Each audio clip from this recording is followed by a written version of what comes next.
outside is frightful, but the fire is so delightful. Since we've no place to go, let it snow, let it snow, let it snow. Hi everyone and welcome back to another video. So in today's video I thought it'd be fun to give you some recommendations for Christmas or holiday wintry kind of books. So there's a few here that I have read, a few that I haven't, but I thought it'd just be fun to give some of the recommendations of like what I would like to read as well, kind of, which I have done a separate video on, which you've already seen, but I thought it'd be nice to still recommend them. So let's just get right into it. So the first one is Love Like Farms. I actually read this last year. If I'm being completely honest, I don't actually remember much about it because last year I was reading a lot of Christmas books, but kind of quickly, if that makes sense, because I was doing Bookmas and I didn't start early enough. So I'm thinking of rereading this one again because obviously I don't remember much about it. But from what I do remember, kind of, is it's obviously in a small town. And I believe they're friends at first. So it's like friends to lovers. And then they have to like fake date for some reason. I can't quite remember. But I am thinking of starting this one again this year. We'll see. Then we have this year's For Me and You. I haven't read this one, but it does look really fun and it does sound fun. It is set in Dublin. I feel like this is more of like a wintry one than a Christmas one because it is set in New Year's Eve. So if you are looking for a good winter book, and then I'm going to guess, I would recommend this one because it doesn't actually mention anything about Christmas. It mentions about New Year's. If you're looking for a wintry one, this is the one that I believe would probably be for you. Then we have Just Like Magic. This is also another popular one. I haven't read it, but this is a Christmassy one by the looks of it. All I want for Christmas is, oh, who cares? Well, Betty boasts an extreme lifestyle on social media. The reality is quite the opposite. She's broke, and her family has no idea. With the pressure of the festive season looming, Betty drunkenly plays a record of All I Want for Christmas Is You backwards and accidentally conjures up Hall, a charming and handsome man who's the literal embodiment of the Christmas spirit. What's more, has the power to take all of the Betty's holiday wishes come true, no matter how bizarre. This sounds so fun, and I'm so excited to get to this one. Obviously, this sounds so good, and you might be seeing this one in a reading vlog. I already have it planned out, so there's a little spoiler, but I thought I'd give you a little spoiler. But I am so excited to read this one. It just sounds so fun. Then we have Wreck the Halls by Tessa Bailey. Now, I saw Larry read this one recently, and it has scared me because Tessa Bailey's books are like 50-50 for me. Most of them I love, but there are a few that just aren't my thing.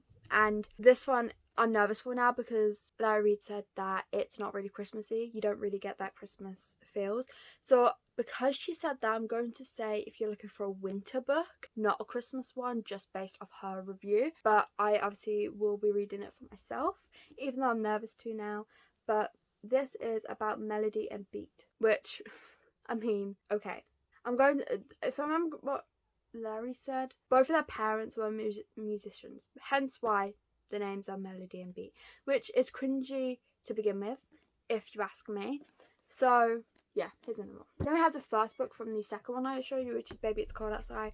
This seems like another wintry one, so if you're looking for more of a winter one, this is the other one, well, the first one. Then we have the Gingerbread Cafe. So this could be for winter or Christmas from the feels of it, because this just gives that like cozy, cold, like let's lay down with a blanket, like a hot drink, a 4-room kind of vibe to me, and that just makes me so happy. So I'm very excited to get to this one. Then we have One Last Gift. So this was also another popular one last year and I never got round to it, so obviously I haven't read this one, but this does sound so fun. For as long as Cassie can remember, it had been the three of them: Cassie, her big brother Tom, and Tom's annoying best friend Sam. Now Tom is sorted, Sam is flying high, and Cassie thinks she's figured it all out. Then unexpectedly 3 became 2. For Cassie, starting again seems unimaginable until she finds an envelope with her name on it, with a letter asking her to follow a trail to one last gift. And suddenly what seems like an ending promises Cassie something surprising, remarkable and new. Wait, is this going to be sad? I hope not. I want a sad book around Christmas time, but I am so excited for it.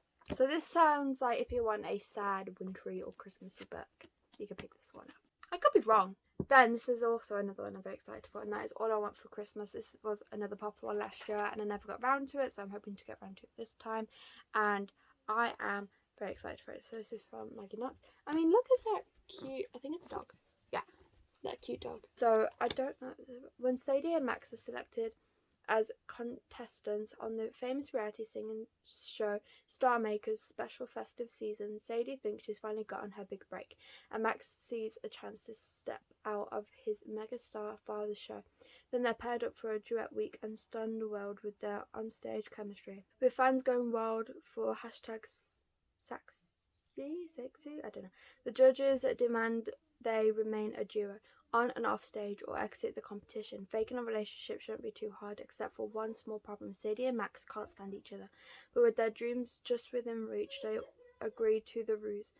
With their relationship ruse by exposed before they can win, or could their fake connection turn real by the Christmas final?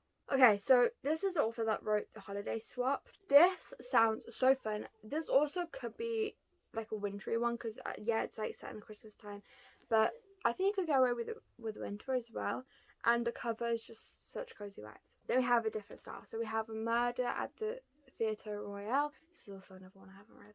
But this one is very short. So if you are fancying like a Christmassy or winter short novella, this is great. If you like classics or books that are set in the old time, this is set in 1935. So I don't know what it's about, but they have to solve a murder because a Scrooge dies on stage seemingly due to a heart attack, but the show must go on until there is an old rival of Chester's. It's murdered in a dressing room. So it does sound fun, and like I say, it is short. It's like under 300 pages. So if you are just getting into Christmas books maybe, and you like thrillers, then this is probably the one for you. Then we have another one, The Christmas Murder Game. 12 clues, 12 keys, 12 days of Christmas, but who will survive until 12th night? That's what I'm going to say. But this one I am very excited to get to because I haven't read it. And this is also kind of another short one. Actually not read it. 345 pages. We also get like a map, which is quite cool. But yeah, so if you're into like thrillers or mysteries, but you want like a Christmassy one, this also sounds like maybe your thing. Then we have Let It Snow. This is also another popular one from last year, I believe, and I didn't get around to it, so I'm very excited to get around to it this time. After the end of a relationship, local weather girl I'm not sure how to say that, I'm so sorry, has been avoiding her family, but with Christmas approaching, she is heading home to Charis House, the school in Sherwood Forest that her parents run. And to top it all off, the insufferable Henry Fairfax, who her folks have always wanted her to marry, has always been invited. Relief comes in the shape of an interview for her dream job. There are just a few problems. The interview is in Scotland. Bear has no car and it's snowing. The only solution is for Henry to drive her. During an unforgettable 2 days of stay in a log cabin and a nightmare journey, Henry turns out to be nothing like she thought. This sounds so fun, and it's kind of like the one bed trope, but they just have to stay in the cabin together, which is fun. Then we have Christmas Shopaholic by Sophie Kinsella. This is kind of like a longer one, and this says, Becky Brandon adores Christmas. It's always the same. Mum and Dad hosting, carols playing, and the neighbours coming round in their terrible festive jumpers. And now it's all even easier with online bargain shopping sites. If you spend enough, you even get free delivery sorted. But this year looks set to be different. Becky's parents are moving to ultra-trendy Porchditch and have asked Becky if she'll host Christmas this time. What could possibly go wrong? Her sister Jessie demanding a vegan turkey. Husband Luke promises he just wants aftershave again. And little Minnie is insisting on a very specific picnic hamper. Surely Becky can deal with all this, as well as the surprise appearance of an old boyfriend and his pushy new girlfriend whose motives are far from clear. Will chaos ensure, or will Becky manage to begin to bring comfort and joy to Christmas? This just sounds so fun and very chaotic, but in like a fun way and in a good way. So I'm very excited to get to it. And then lastly, I have maybe this Christmas. I actually haven't heard about this one anywhere, and I haven't read it, but it's also a short one. It's a novella, and I thought when I saw it it'd be fun. So it's less than 300 pages again. When Beth Brown loses her job and her boyfriend in the space of 24 hours, she thinks life can't get any worse. That's until she finds herself in the depths of the English countryside working for chef Rocco de Castri. Not only does she have to deal with his legendary moods, but she's also expecting to get his chaotic schedule and workload in check, all while she's nursing a broken heart. It's not long before Rocco's idyllic home starts to work its magic, and soon she sees a softer side to her boss. As the festive season approaches, Beth dares to look forward to everything the perfect country Christmas has to offer, and perhaps some romance of her own, until news of an unexpected proposal threatens to put pay to all her plans. Would Beth get her happily ever after, maybe this Christmas? So this sounds so fun, and obviously it's short, so I don't know how what you're going to get in it, but it just sounds really fun. So those are all the holiday romance / thriller, really, because there's some thrillers in here, but only 2. All winter book recommendations. Thank you so much for watching. I really hope you enjoyed, and hope to see you in my next one. Bye.